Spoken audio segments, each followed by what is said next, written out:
Kahapon nga pala namin to ginawa ang chocolate cake, kasabay ng carrot cake na ginawa din namin.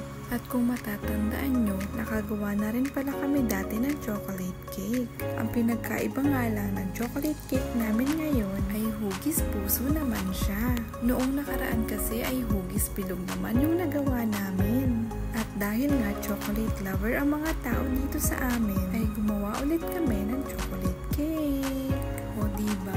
Sana next time ang magawa naman namin ay yung may icing naman. At kung nagtataka naman kayo kung bakit walang icing ang ginagawa naming cake, wala lang, trip lang namin, charis. Mga te, ang mamahal kaya ng mga ingredients ngayon, mga ilang itlog din nakakailanganin namin sa paggawa ng icing kapag nagkataon. Pero dahil nga matamis na yung mismong fondant ng cake namin, hindi na talaga namin kakailanganin ng icing. Hindi naman kasi ito pang birthday. Pang merienda lang naman kasi namin to. O diba? Sabay-sabay na naman tayong magsana oil. Charis. Kung hindi nyo na itatanong at sasabihin ko na rin, alam nyo bang chocolate cake talaga ang paborito ko sa lahat ng mga cake? Bata pa lang kasi talaga ako ay mahilig na ako sa chocolate. Obvious naman sa katawan ko, diba? Charis. Kaya nga nung buntis ako, chocolate talaga ang madalas kong kainin. More on sweets talaga ako noon.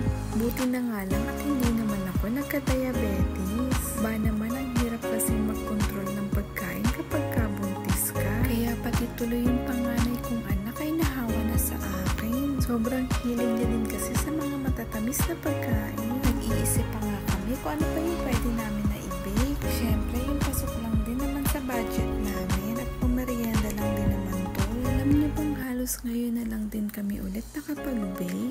Simula kasi nung nakapagtrabaho kami, wala na talaga kaming time na mag-bake. Buti na lang talaga ay naililista na ngayon ang mga ingredients. At pwede mo na rin talaga siyang i-search sa YouTube. Kaya kahit medyo matagal na kami hindi nakakapag-bake, ay okay lang naman. Dahil pwede mo naman na siyang i-google kapag may nakalimutan ka. Kaya kahit saan ka pa mapunta, ay pwede ka talagang mag-bake. Siguraduhin mo lang syempre na may mga gamit ka. At syempre dapat may oven ka din. At ang pinaka-importante, syempre dapat may pamili ka ng mga ingredients para makapag-bake ka. Ganun. Alam niyo bang nung nag-aaral ako, hindi naman talaga ako nakakapag-focus sa baking. Kapag nagbe-bake kasi kami noon sa school ay may partner ka. Kaya hindi ka rin talaga matututo. Mas matututo ka kasi kapag mag-isa mo lang siyang ginagawa. Pero naiintindihan ko din naman. Sa sobrang dami ba naman naming mga estudyante, hindi talaga kakayanin ng prof namin kung isa-isa pa talaga kaming mag-bake. Consider mo pa yung tig-isang oras namin sa subject na baking. Pag mix pa nga lang ng ingredients ay sigurado aabutan ka na ng mga 30 minutes. Dagdag mo pa doon yung minuto ng mismong pagbe-bake na usually ay naabot ng mga 45 minutes. At idagdag mo pa doon ang pressure ng prof mo na kailangan matapos mo siya within 1 hour. O diba? Mekos-mekos na yarn. At ito na nga ang itsura ng ating chocolate heart-shaped cake. O siya.